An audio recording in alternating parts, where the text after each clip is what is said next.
We're still looking for somebody to take notes. If anybody does their meetings like me, they wait for the Outlook notification to come up and only then they connect. So it might be, so I'd include a few minutes at the beginning of the meeting for people to connect.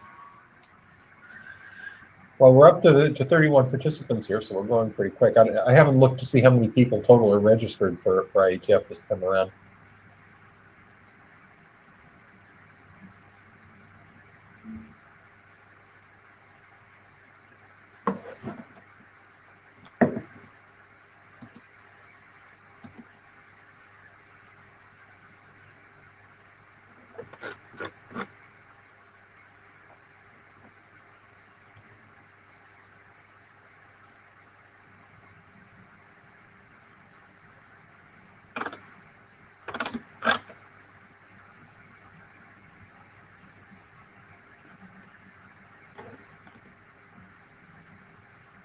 I know there was some fussing last time or time before about Meet Echo, but I tell you what, when Meet Echo works, I really think it's a wonderful tool, and I think it's great.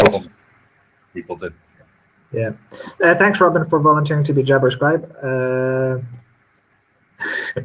Yeah, so we're still looking for a minutes taker, though.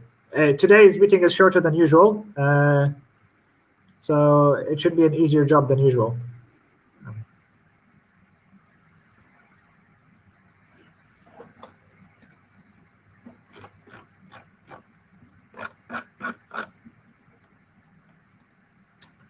Any volunteers for minute taking? Well, we'll ask again at some point, but. Yeah, it's about time to start. Give people about 1 or 2 more minutes to come in. Yeah, so since time is starting, let's slowly go through the note 12. It's on your screens, and once we get to the agenda, we'll start the meeting properly.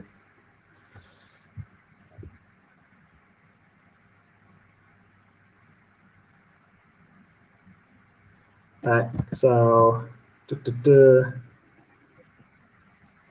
important part on this slide is the Ipr Disclosure Rules.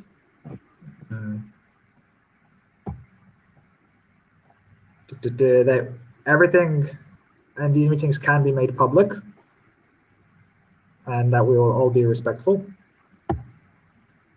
And another key point is the IRTF is not standards development, unlike the IETF.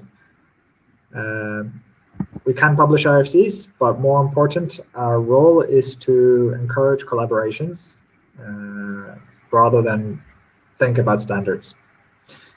And I believe that's what we've been doing quite well so far. So let's keep doing that. Right. So to start the meeting proper, we do need a minutes taker. So now is a brief pause. Now that we have 55 participants, does anybody want to volunteer to take minutes? Before I behave like a professor and actually appoint someone. There's a volunteer who says, Darren, who says he is not familiar with the status of the draft, so if there's a better attendee, then. So we'll give it a minute, and if nobody steps up. Well, I think Darren is an excellent choice. It's a good opportunity for Darren to get involved in the day-to-day work of QIRG. Thank you for volunteering, Darren. Let's give it a few more seconds. Like Wojtek said, I don't think the note taker's job is going to be terribly onerous today, in terms of the total amount of work that has to be done. Capture the key points of the Q&A and what gets promised, or work items that get handed out in terms of the 2 drafts that have to be that are the primary point of discussion. And then grab any key questions or comments out of the open discussion section, and that's about it. Yeah. Yeah, and somebody just shared a link, and I think we'll leave the minute taking then to Darren and Sean on the relevant link, and then I guess we can then start. All right, Sean and Darren are. Just a reminder that The blue sheets are now taken automatically through Meet Echo. So just FYI, there's no blue sheets to fill out. Okay, so let's start proper. Welcome everybody to the QIRG meeting for the IETF 110 online. It's nice. It's like a decade because the proposal for QIRG was at the actually it was IETF 101, not the 100.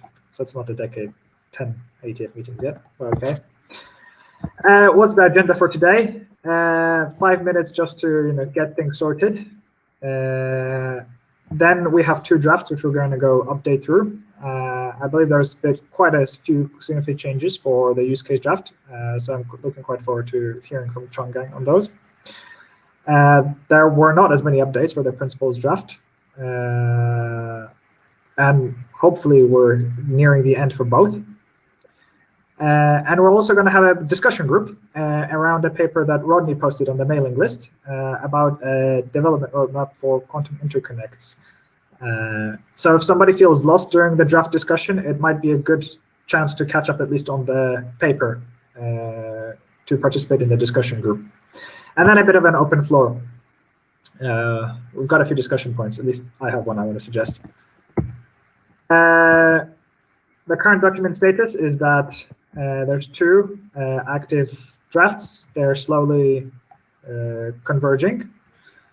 And there's 3 expired drafts, which I include because every now and then somebody asks about them. And, well, if somebody wants to, they can pick it up or do something more interesting with them. Now,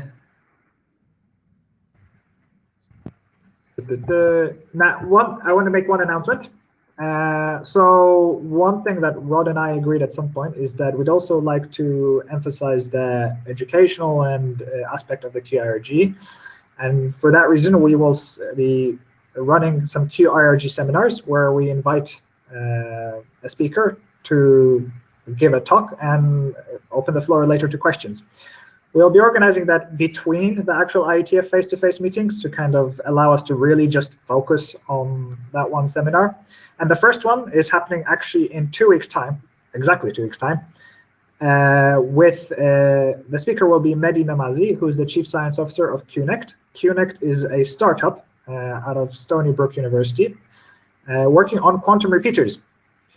So especially they're looking into miniaturization, and they have been thinking about various aspects, including merging with existing infrastructure. So if that's something I believe that will be interesting to everybody in the QIRG. So the announcement has been posted on the mailing list, and it's also registered as a virtual intern, so it's on the data tracker. We plan to have roughly 1 every 2 months or so. So if you have suggestions for a speaker, or you yourself believe you have something you would like to share with the QIRG in a longer seminar, do contact me and Rod for that purpose. I think that's it for minutes.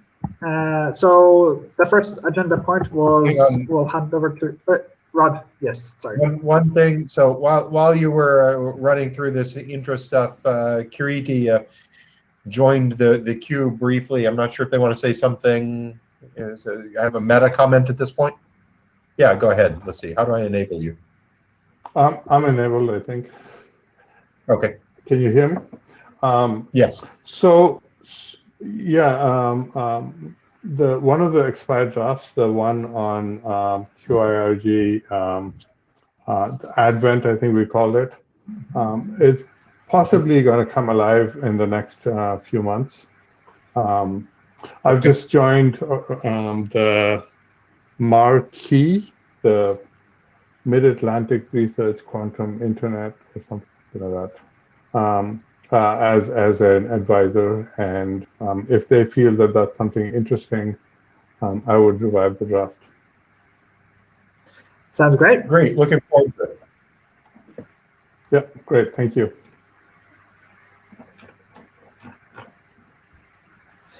Okay, in that case, let's hand over to Chonggang to give us the update on the internet use cases.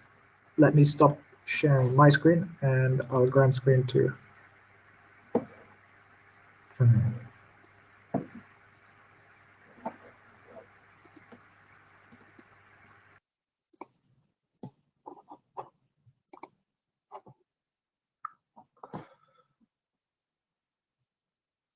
Hello, hi Wojciech. Can you see my screen? I can see your screen. I can hear you. Okay, thank you. Should I start? Yes, go ahead. Okay, thank you. Yeah, good morning or good afternoon, depends where you are. So this document is about the applications and the use cases for the quantum internet version 04. So first, we'd like to give you a quick recap on the previous versions of this document. So the version 0, it was uploaded as a research group document back in last May. And then after that, version 01 was presented in IETF110. And then based on the comments, feedback from IETF108, we generated one version 02. And then after that, version 03 presented in last IETF meeting 109, especially based on the feedback from Patrick and Wojciech. So basically, as you can see, in the past, this document has been improved a lot based on lots of good comments, feedback, and suggestions from the QIRG team. So the latest version 04 basically trying to address the comments and feedback we received during last IETF meeting 109, and also some after meeting comments from Avero, Wojciech, and Joey. So that's kind of a quick recap. As you can see, it kind of the document kind of keep progressing. The major updates in the present version 04, as you can see here, the outline and the whole document has not been changed. So major changes, the first, we clarify the control and the data plane classification. That's changed to the section 423. And then major changes, just to the section 5 in terms of 3 use cases. So first, to the QKD, we call the secure communication setup. We added additional description about the QKD post processing based on the comments. We also classified on the user identity and the privacy in QKD. This issue has been discussed in last meeting. So basically, we clarified QKD is kind of just to exchange a secret key, and not necessarily to disclose the user identity or violate any kind of user privacy.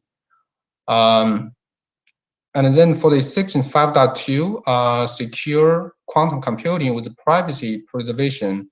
So we added quite a few description about the blind quantum computing. And also, based on comments, we changed the use case diagram. Before we have the use case like the use the Amazon device, but this time we kind of make it simplified a little bit and just call the home device, could be a gateway.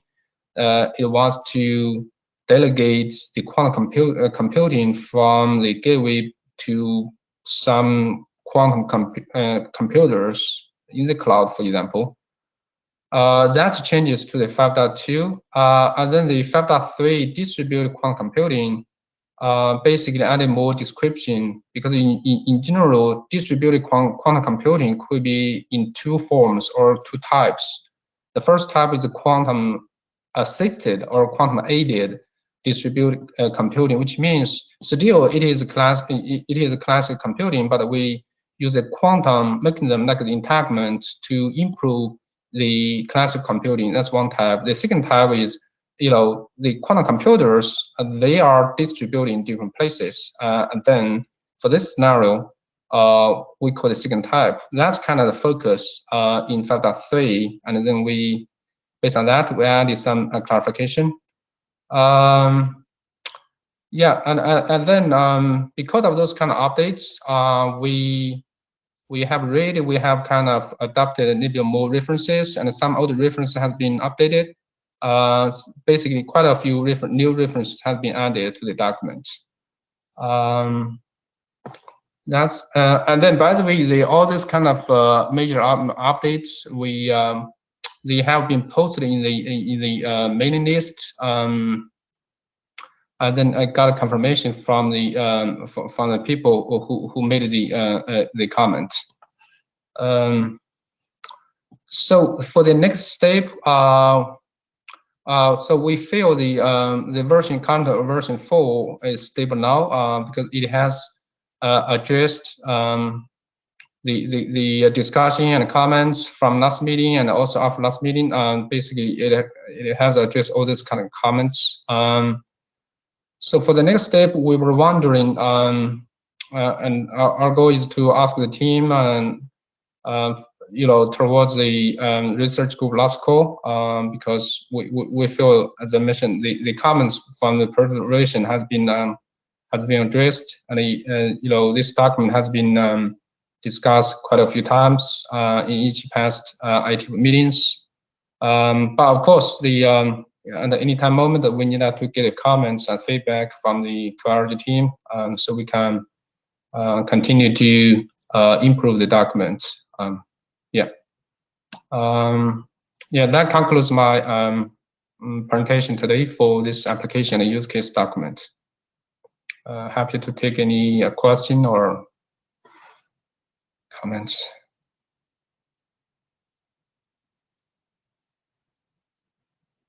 Hello? Thanks, Chongyang. I see Curity's raising his hand. Do I have to unmute Curity? Oh no, he can himself. Hi, can you hear me? Yes. Okay, I had a question on distributed computing piece, end of section 5, just before section 6. When you talk about two channels, there's a quantum internet and then there's a classical internet. This is figure 4. Is the intent of the classical internet to be able to set up things that the quantum computer needs, or is this completely a side channel for any regular communication that's needed between the two end computers?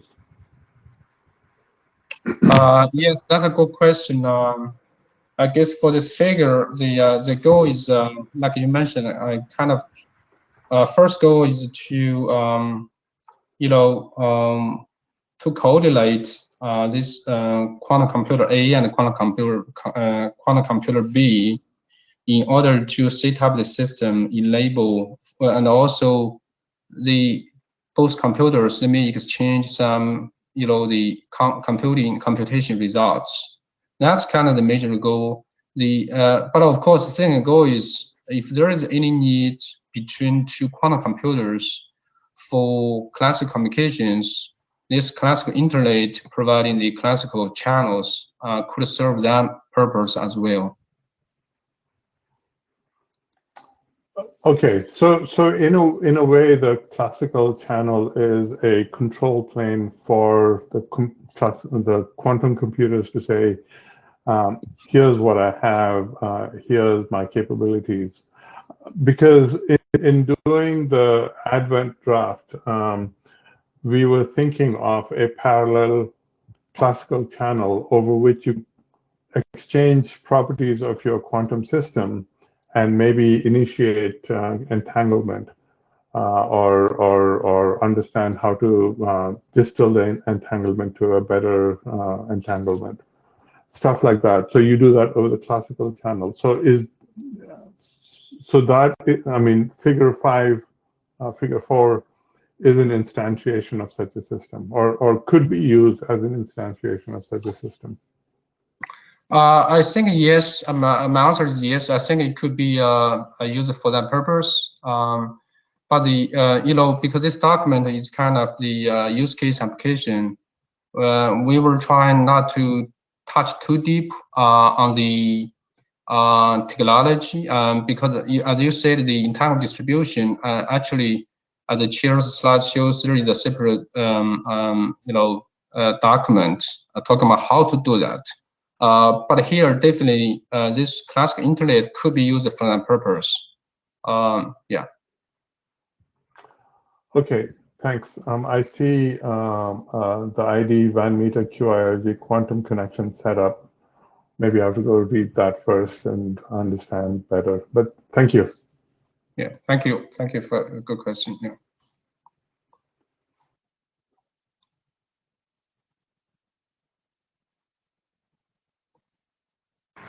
Any other questions?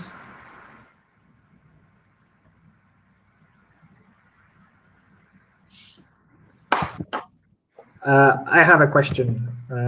So I've already raised this with you briefly when we were doing our round of feedback, but I never really finalized it. Kind of got distracted. But so in Figure 5, you have the people who have the draft open, I guess, can open to Figure 5. There's the outline of the 6 stages. And what I'm not clear about is the difference between stage 2 and stage 3 in the way you're describing it in that figure, because the example in both cases is secure communication. And then the characteristic for one of them is long-distance qubit transmission, and for one of them is entanglement distribution. Now, I understand all the words and terminology used. I'm just a bit confused. What's the real distinguishing factor here between stage 2 and stage 3? Is this a strict reference to the quantum internet stages paper? Yes, logic simple answer is yes, because that paper described the stage 2 as a prepare and then measure networks. Stage 3 is entanglement distribution networks.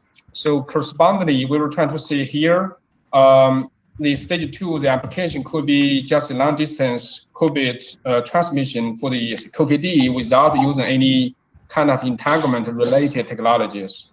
But stage 3, because stage 3 in that paper, they say entanglement distribution networks, which means the entanglement distribution is available. And now we could use entanglement distribution based long distance QKD. That's kind of ideal, trying to map the different versions of QKD to the stages described in that article.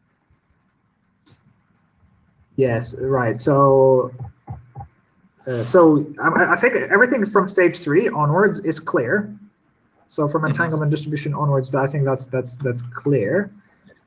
But you described stage 2 as end-to-end security without relying on trusted nodes.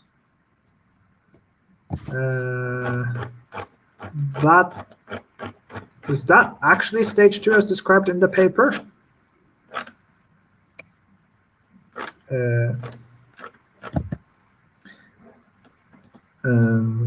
Because I think I'd have to reread that stages paper. I can double check, but I think so. But I could double check. So I'm not sure about that, because in general the trend is to go to entanglement distribution networks to basically beat the distance limit, and the ability to transmit qubits long distance without entanglement distribution network would require some form of forward error correction. Rodney knows more about that than I do, though. Or maybe they may. Sorry. Yeah.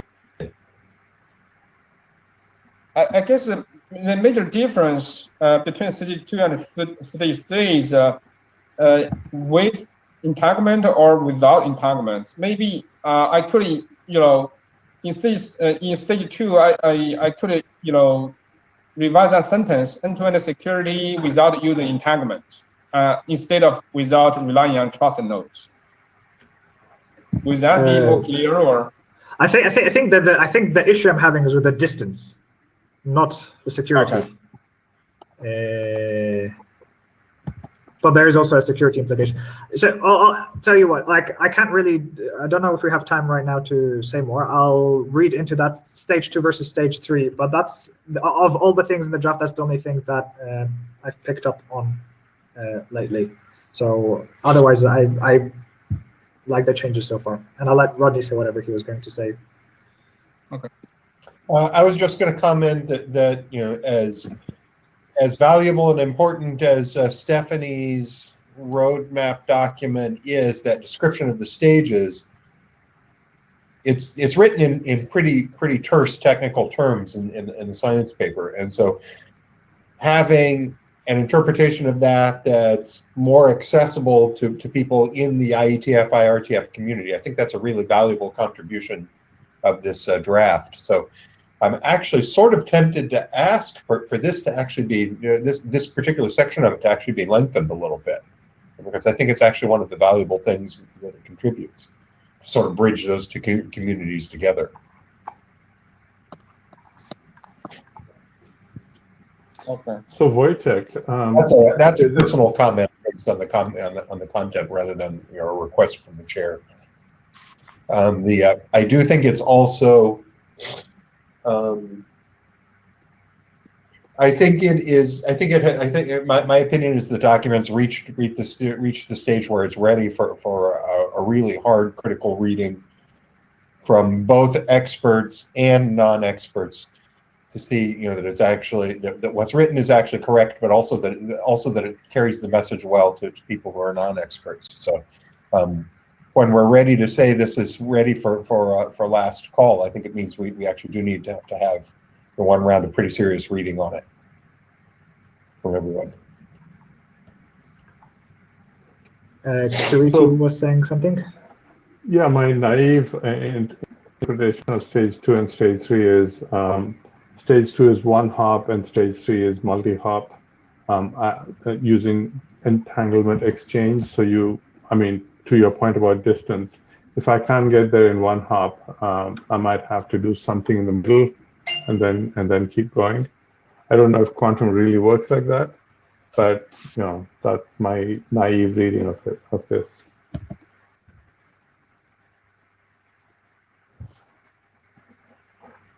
Yes. Yeah. I'm going to admit, like, I'm in the field and I get confused about the first few stages as well sometimes. So it would be worth actually just like really clarifying those stages in this draft.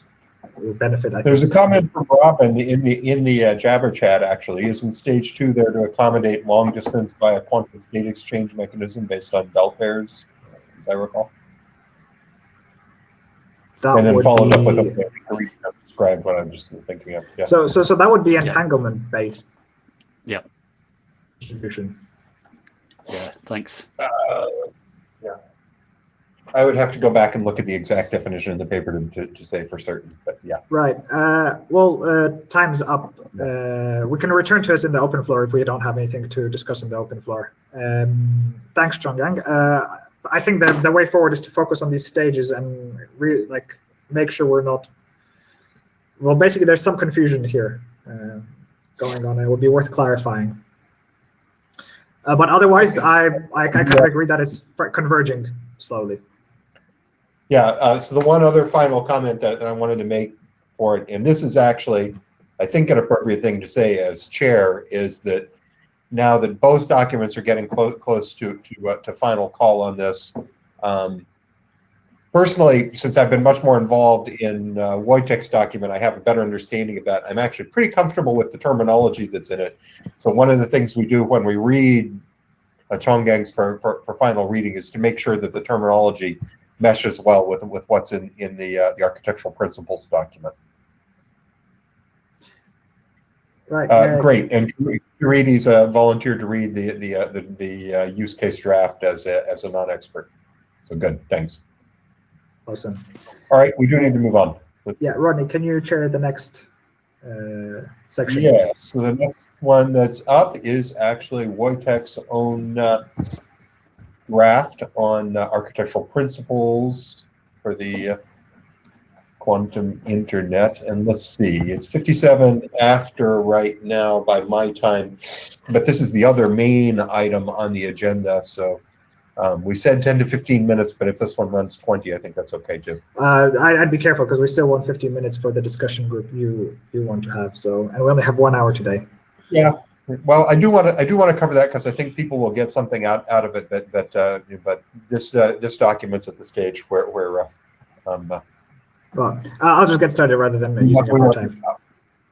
Yep. I don't actually have much to update because we've been slowly converging, but I'll start with a quick recap. First version was prepared for and presented at IETF104. Motivation is to address a charter point for an architectural framework delineating network node roles, definitions, common vocabulary, first step. Important, it's a first step. It's not an architecture itself. And also, actually, it serves as a good introductory document to people without a quantum physics background. In terms of practical stuff, you can find the latest version on GitHub. I only upload a new draft version just before the IETF meetings. It's just, I find that just easier to work with. I always because GitHub also gives you diffs. To the core, what has changed? One of the main points, outstanding points, was to align. The use case draft actually uses the control plane terminology, slightly differently than I originally did, and the consensus was actually that I was going to adapt the terminology in the principles draft. Basically, originally I wrote that the control plane only manipulates classical data, but there are potentially some control plane tasks where you want the control plane to actually manipulate quantum data as well, such as a quantum ping, for example. But I did not make any concrete boundary drawings, etc.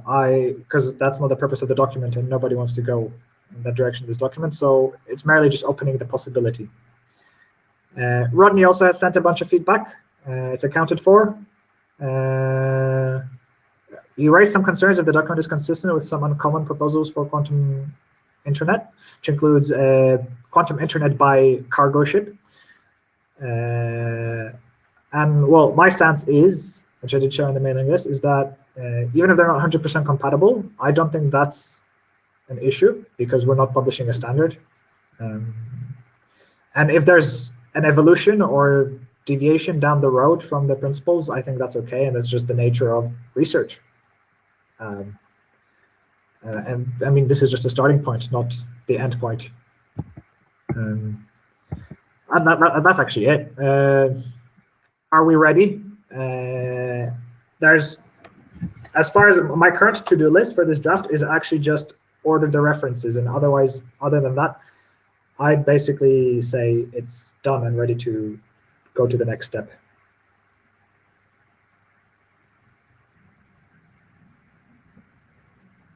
All right, PD, you want to step in and comment here?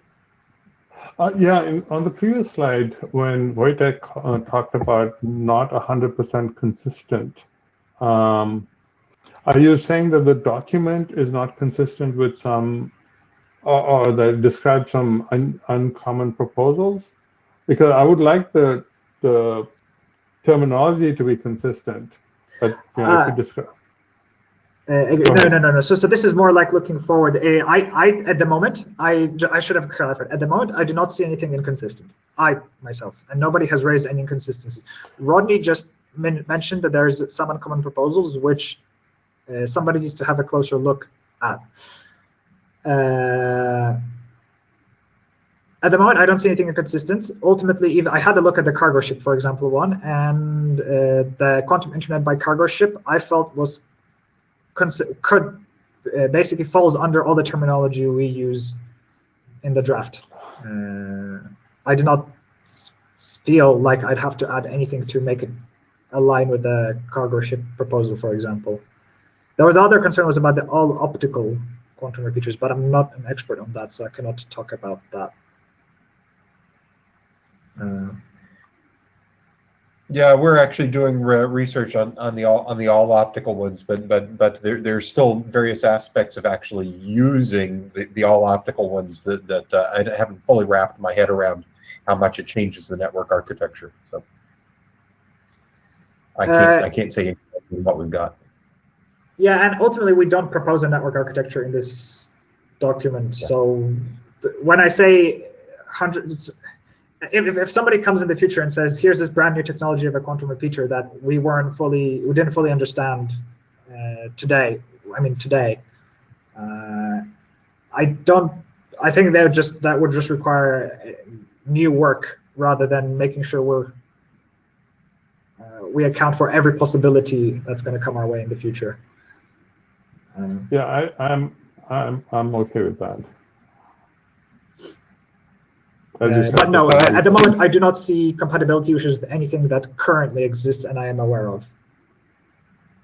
Okay, we've got 2 questions in the chat here. If we've covered that, so if you think we're okay with that, I think I'm okay on that. The Robin's comment was if there's a reference for cargo ship, I'll get you the reference. I'm actually one of the authors on that paper. The first author is Simon DeBitt. But Joey Salazar has a question here. Where are these proposals going? Joey, do you want to comment further on that? I'm not quite sure what the question means. I understand that this is like looking forward into potential proposals that would pop along the line. But I was just wondering, like, the proposals that you already mentioned, like the cargo ship and the cargo ship one. Like, where are those proposals going? Like, are they being brought into QIRG here at the IETF or somewhere else? Oh, at this point, they're pure research papers, purely at the idea level. And so if you had asked me before the Chinese satellite was before the results of the Chinese satellite experiment were announced, I would have said that I thought the first way entanglement would actually be distributed between 2 continents would have been by literally carrying error-corrected qubits from one location to another. But the Chinese satellite experiment has been so amazing that satellites are actually looking a lot better than I thought they would a few years ago. All right, so then we're talking about potential. Yeah. Oh, I'm so sorry to interrupt. Then we're talking about potential proposals that might not come to QIRG or the IETF, right? Yeah, they're a long ways from actually even experimental demonstration, let alone ready for anything like standardization at all. The parts that are closer to needing real interoperability and real protocols that are well defined with the kind of expertise we have here. The near-term ones are really metro area networks and over a distance of maybe 100 or so kilometers, like the network that's actually being developed in the Netherlands.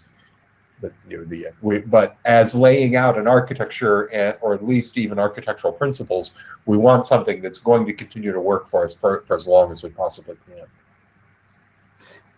I mean, as has been pointed out in Jabber, there's a bit of an analogy to make to IP by avian carriers, which is that IP is so good that you can actually run it over pigeons. So the idea is that if this architectural principle is sufficiently well scoped, it could also run, maybe not over pigeons, but over cargo ship at least. But yeah. All right, there was another question in the queue there from Alexandra Petrescu. Is quantum internet a network of quantum computers, or is it a quantum network of classical computers? Well,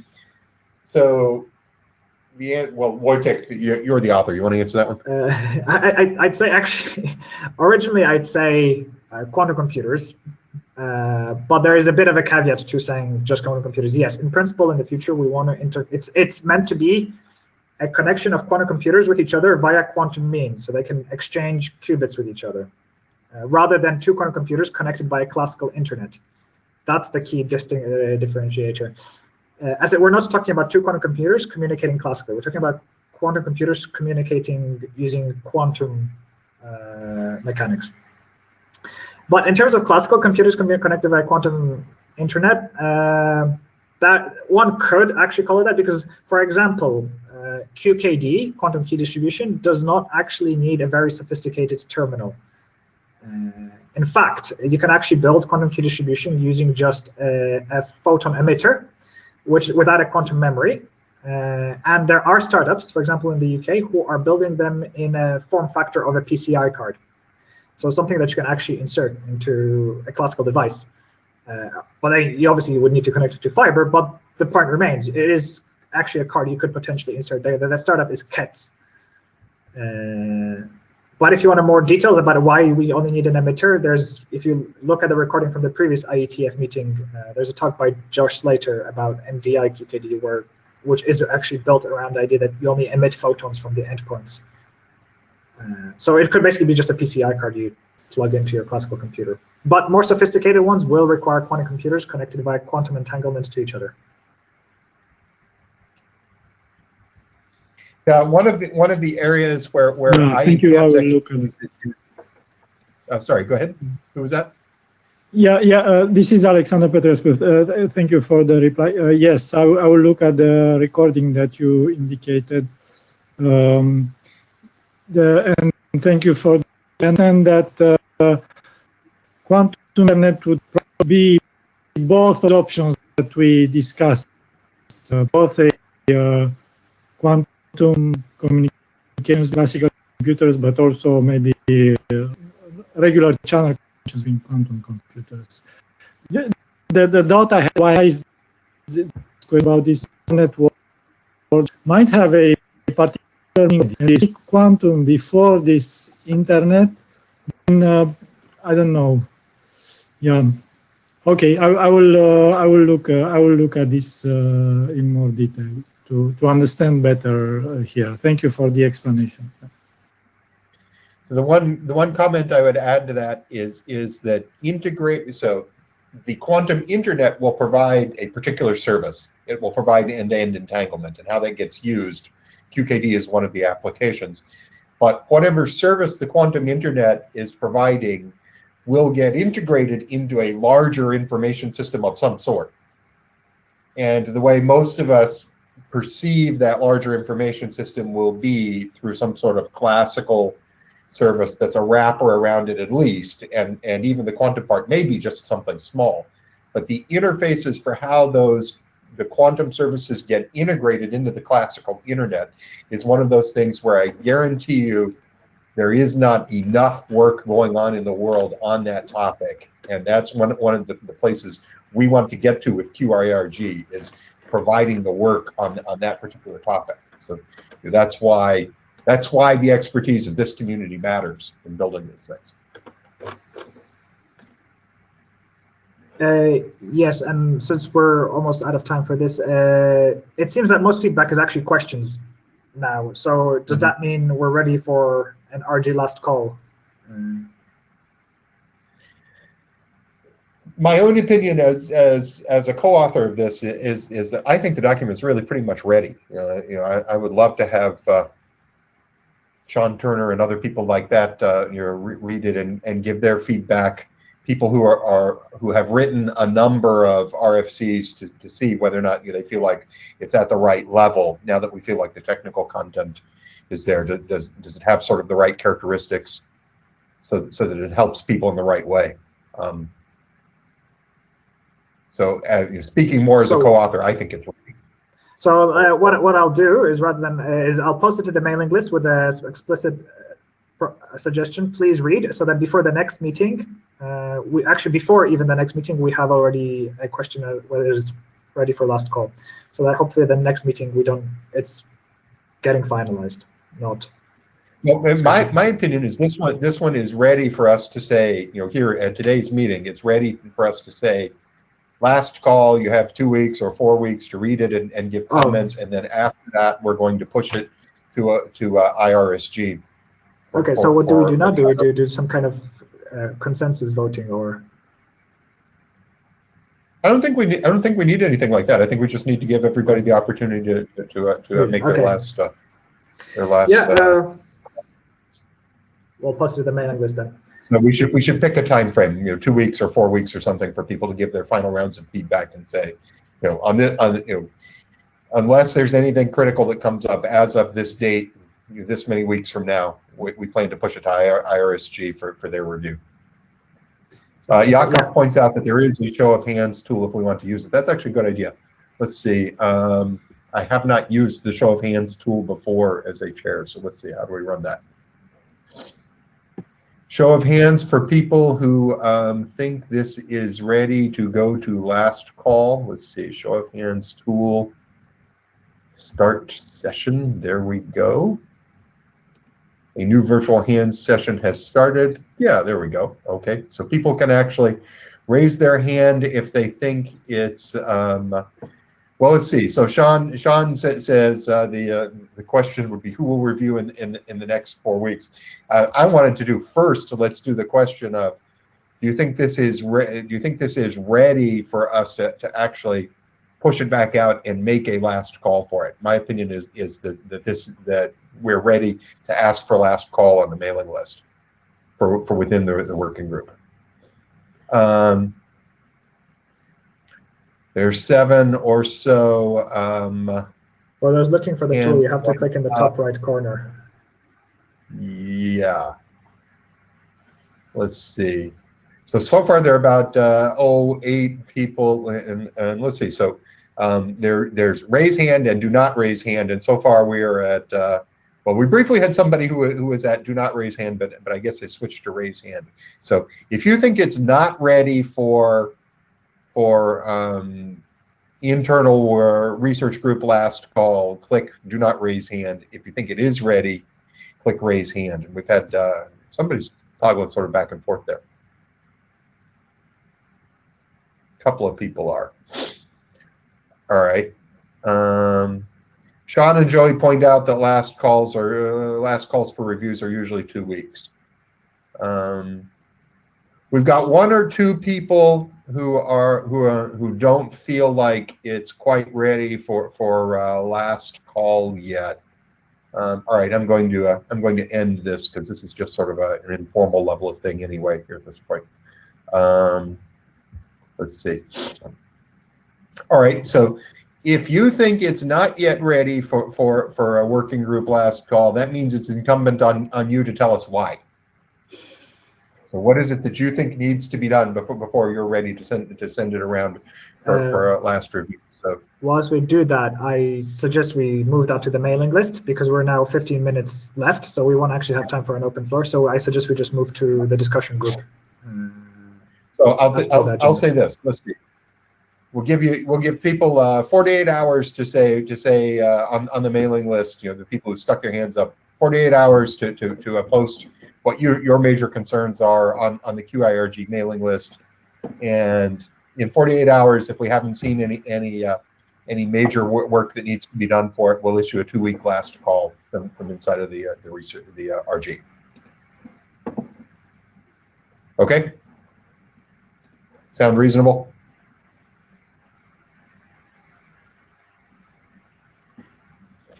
All right.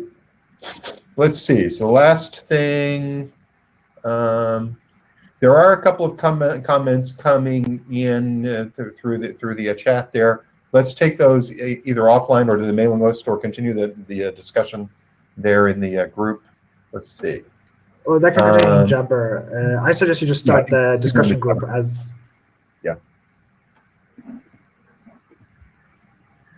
So Colin says it seems reasonable, but he thinks 2 weeks is a little short. But that's saying the 2 weeks would start basically Friday. Is what I'm suggesting. Oh, we can give more time as well, or something. Yeah, it's not a major rush. We just need a forcing function of some sort.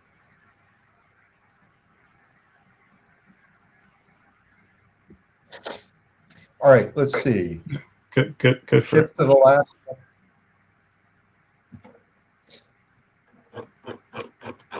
Somebody had a comment? I was just saying go for it. Oh, okay, fine, good. All right, last item on the agenda here. We've got about 13 minutes left. Let's see, Wojtek, how can I share that tab? That opens in a separate tab. Well, you have a share screen option in the top left, but I don't know if you can choose a tab specifically. So you open it in a new window. Yeah, let me do that. Share screen. You really want to share your screen? Yes. All right, I only have one screen at the moment, so we'll share the one screen I have. And let's see. You should be seeing my screen there, hopefully. All right, so folks, let's see, when I'm in this mode, I can't see you all. So Wojtek, you'll have to drive and keep me on track with time and whether or not there are any questions or anything. Let's see. So I posted on the mailing list, a week or 10 days ago, a pointer to this recently published roadmap, development of quantum interconnects, QUICs for next generation information technology. This is a roadmap that came out of a 2019 NSF workshop in the United States. So that list of that long list of authors there is entirely U.S.-based authors, and so of course they all come from a particular collective point of view. But it's also the case that the vast majority of them are physicists. And so when I read this document,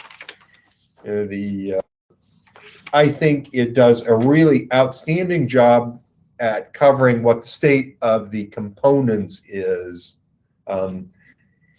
But even though structurally within the document, there's a section that talks about modular interconnects, meaning how you can do essentially node-to-node communications for a system area network to scale up processors, and there's a section that's called quantum internet.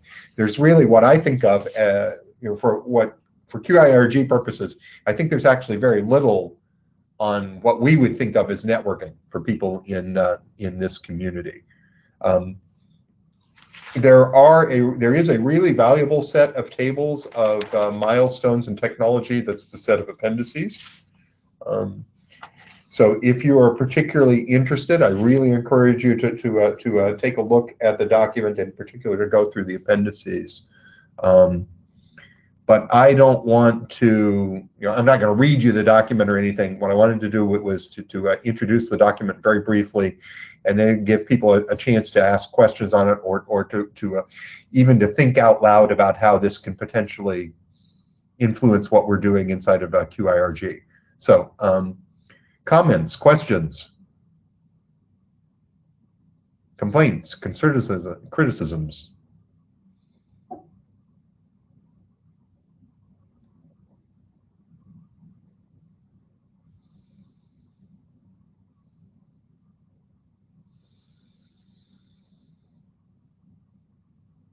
Hi, this is Yu Tang speaking from Huawei.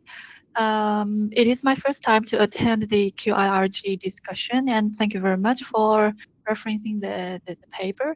I have a very high-level question on this paper. Mm-hmm. So the milestones highlighted in this from the American scholars, and do you think this is pretty in line with the European vision?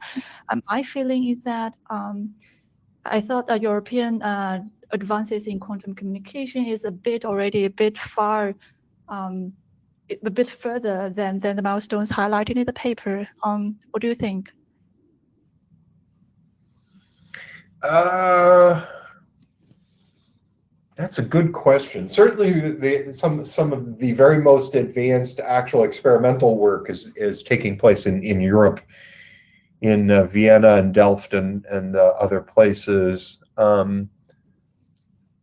I have not seen a detailed roadmap come out of any of the EU or even national projects in Europe that says these are the goals we're planning on hitting, other than Delft saying that they are planning to hit actual entanglement swapping and a metropolitan area network that meets sort of the dead minimum requirements for repeaters. I think the original target for that was 2020, but we all know what happened to 2020. So I have not seen a larger, longer, more detailed or bigger vision roadmap come out of Europe. Wojtek, have you seen anything like that? Do you have any comments on that?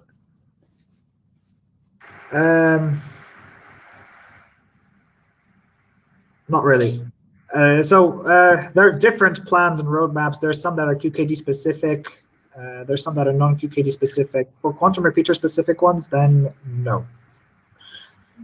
For QKD, one might actually jump around a bit. So the Appendix B that's on my screen here right now, timeline and milestones for modular processors, and then Appendix C, timeline and milestones for quantum internet. I have not seen an equivalent for this come out of the EU, but I think that I don't think the goal was necessarily to say, this is what the U.S. will achieve, but more a matter of this is what we think is reasonable for the global community to achieve. But of course, it happens that the authors are all from an American point of view. But for example, this particular point right here on suggesting that in 3 years it might be possible to create photonic entanglement at 10 to the 8 per second. That would be an astonishing number, and so that has to be taken in particular context. I would assume that that's actually talking about generating entangled photon pairs, for example. That's certainly not creating a complete quantum internet in any way, shape, or form. So I'm not sure if that's a full answer to your question or not. Well, to be frank, I'm either from my side, but if I look at also these the section B that you just presented on the screen, and if I look at the number of repeater nodes, section B, so the milestone for quantum internet. Oh, the appendix C. Here we go. Yeah, appendix C. Yeah. Right. Yeah, right. Appendix C. I'm sorry. So here, if I see the number of repeater nodes that to be expected in 3 years, here I see 3 memory nodes, bigger than 10 user nodes. So at least from the Delft statement that I understand, at least within 2020, 3 nodes would already be connected in 3 Dutch cities. So that makes me speculate a little bit if Europe is leading on the quantum communication networking. But perhaps it's not so important as you just mentioned. I mean, this is a community; it's a global community. It might be the vision, but the actual technology advances might be already quite different than what people expect. I don't remember how or even if they actually define user nodes there, but those may be what in other contexts have been called measurement nodes, end nodes for that, or I'm not sure. That may be clients that are actually accessing those services. I'm not actually certain in this particular case. That's actually worth checking. That's a good point. I don't know off the top of my head the exact answer to what their definition is here. Other questions or comments? Wojtek, we're at 26 after here. Yes, so we need to wrap up, but there's one more question from Curity, I see. Okay. Is like a media converter for qubits. About this roadmap or about something else? Yeah. About QUIC as described in this roadmap, not the Google protocol. Okay.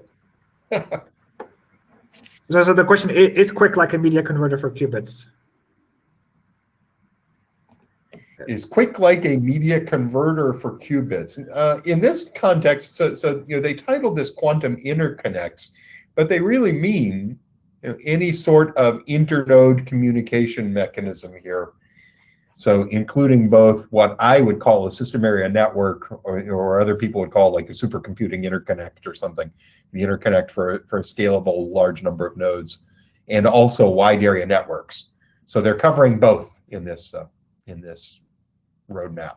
But don't be misled by the term interconnects here. They're really referring to a broad range of networks, although they don't really have sort of a lot of expertise. They don't in networks. They don't talk about system area networks versus local area networks and metropolitan area networks and transcontinental networks and transoceanic networks.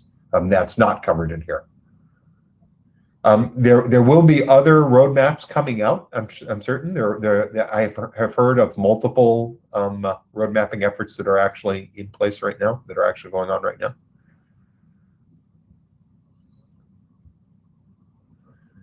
Security, yeah. Sorry, I didn't know if someone was talking. the idea of converting, a quantum bit that is represented as a spin of an electron to maybe a photon somewhere else, or maybe, I don't know, those different types is what I meant by the media conversion. Is that an important notion in QUIC, in the quantum interconnect, that you can go from... different types, sorry, I missed that part. Different types meaning? So you have a qubit here that's represented as a spin of an electron. You have a qubit there, or you need to turn that into a qubit that's the phase of a photon. And so there's that kind of media exchange or media interconnect, media conversion. Yeah. That's entanglement of photons with stationary qubits, stationary memory qubits, is definitely one of the key pieces of technology that has to be done in part of this. And that's been understood since the relatively early days of what are called the DiVincenzo criteria by David DiVincenzo, who was a researcher at IBM and is now a professor in Europe somewhere. Yes, okay. I'm afraid we're going to have to wrap up now. We're less than 1 minute left. So any discussions, please continue on the mailing list, including the draft wrap-ups. Also on the mailing list. So I think that's all from me. Rodney, do you want to add anything before we shut down? Nope, that's it.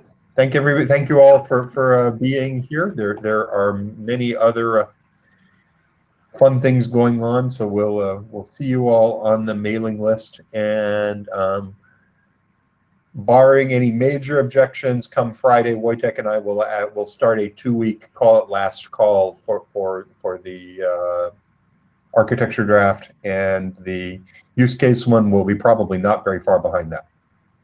Yeah, and thanks Darren and Sean and Robin for help during the meeting. Yep. Okay, thanks everybody. Bye.